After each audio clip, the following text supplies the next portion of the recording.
দর্শক আজকে এমন একটা অলৌকিক ঘটনা ঘটাইছে, এটাই আপনাদেরকে দেখাবো। দেখেন, এই যে দেখেন, এখানে শয়তান হয়ে পৃথিবীতে চলে আসছে মানববন্ধন করার জন্য। কিসের মানববন্ধন করে সেগুলো আমরা জানবো। আচ্ছা ভাইজান, কিসের মানববন্ধন করতেছেন? কেন তুই জানোস না? মাগুরায় যে 8 বছরের শিশু ধর্ষণ হয়েছে, ওইটার জন্য আমরা মানববন্ধন করতে আসছি। আচ্ছা, আপনারা শয়তান হয়ে কিভাবে এই পৃথিবীতে আসলেন একটু বলেন তো আমাকে। আমরা শয়তান হয়ে এসেছি আমাদের গুরুর নির্দেশে। তোদের এই মানব জাতিতে যে সমস্ত অবিচার চলছে তা দেখে আমরা শয়তানেরাও হার মেনে গেছি। তোদের মানব জাতি আমাদেরকেও ছেড়ে গেছে, তাই আমরা গুরুর নির্দেশে আসি এই ধর্ষকদের বিরুদ্ধে মানববন্ধন করতে, যেন তোদের দেশের বিচারকেরা এই ধর্ষকদের সর্বোচ্চ শাস্তি নিশ্চিত করে। হ্যাঁ, তাই তো দেখতে পাচ্ছি এখানে লেখা আছে, দেখেন দর্শক, যে দর্শকের সর্বোচ্চ শাস্তি চাই, আহ্বানে শয়তানের দল। আচ্ছা, আপনারা তো শয়তানের দল, তাহলে শয়তান হয়ে এই পৃথিবীতে এই রমজান মাসে তো জানি যে শয়তান বন্ধ থাকে, আপনারা কিভাবে আসলেন? বললাম না তোকে, গুরুর কাছ থেকে আমরা ছুটি নিয়ে আসছি। আর হইল এই রমজান মাসে যে শয়তানেরা খারাপ কাজ করে তারা বন্দী থাকে, আমরাও বন্দী ছিলাম, কিন্তু আমরা তো একটা ভালো কাজের জন্য এসেছি।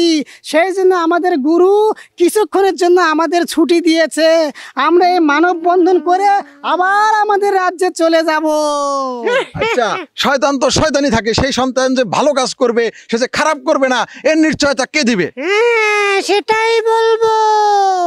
তোদের ভিতর যেমন ভালো মন্দ থাকে, আমাদের ভিতরে ভালো মন্দ আছে, বুঝতে পেরেছি? হ্যাঁ। তাহলে এখন আপনারা কি চান, আপনাদের দাবি কি? আমাদের দাবি একটাই, এই ছোট ছোট 8 বছর 10 বছরের যে বাচ্চাগুলোর উপরে অমানসিক নির্যাতন হচ্ছে, সেই নির্যাতনকারীদের সর্বোচ্চ শাস্তি নিশ্চিত করা হোক। কথাই বলবো, দর্শনকে নিষেধ করি আমরা, এর বিরুদ্ধে কঠোর ব্যবস্থা নিতে হবে। আর তোদের দেশের যে সরকার আছে তার কাছে আমাদের শয়তানের দলের পক্ষ থেকে উদারত আহ্বান জানাবো, এই ধর্ষণকারীদের সর্বোচ্চ শাস্তি নিশ্চিত করুক, কঠিন একটা আইন প্রয়োগ করুক, যেন এই বিচার কাজটা দীর্ঘদিন না চলে খুব অল্প সময়ের ভিতরে যেন সমাপ্ত করে। আচ্ছা, সরকার যদি না মানে তখন আপনারা কি করবেন? আরো কোনো কর্মসূচি দিবেন কিনা? অবশ্যই সরকার দেশ চালাতে হলে, দেশের জনগণের মনে থাকতে হলে অবশ্যই আইন প্রয়োগ করতে হবে, অবশ্যই অপরাধীদের শাস্তি দিতে হবে। আচ্ছা, আপনাদের দাবি যদি না মানে তখন কি আপনারা নেক্সট কোনো কর্মসূচি দিবেন কিনা? অবশ্যই দিব। আমাদের দাবি যদি না মানে তাহলে আমরা প্রত্যেকটা মানুষের কলবের ভিতর ঢুকে সবাইকে শয়তান বানিয়ে আমাদের রাজ্যে নিয়ে যাব। তার মানে আপনি বোঝাতে চেয়েছেন যে আপনাদের চেয়েও বড় শয়তান এই পৃথিবীতে বসবাস করে? অবশ্যই, বর্তমানে তোদের এই পৃথিবীর মানব জাতি আমাদের শয়তানের থেকেও বড় শয়তান হয়ে গেছে।